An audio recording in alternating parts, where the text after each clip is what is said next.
Okay, so OSPF, default originate commands actually. So with the help of default originate command, we done in the RIP, EIGRP as well. So the idea is that all these routers do not need to configure the static route, static default route, rather than the router which is configured in the OSPF and connected to the ISP router, they just advertise the OSPF default route into the OSPF domain. So for example, right now there is no default route is configured on this router.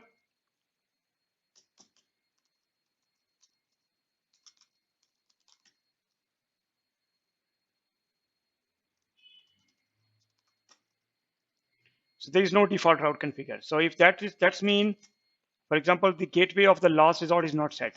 So this router has the OSPF area 0.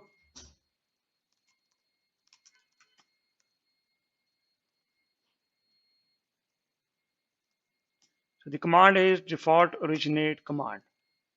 Now you see on all the router area, we have the OSPF will be, now you can see E2. E2 is the external OSPF route. Okay. 110 is the metric, sorry, the subnet, the administrative distance. Here,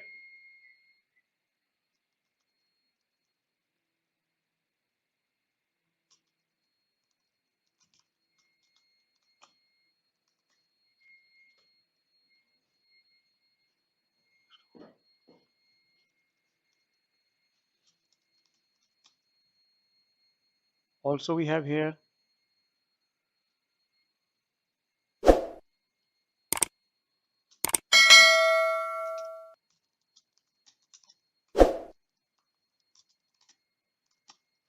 yeah, we have here as well, yeah, on all these routers.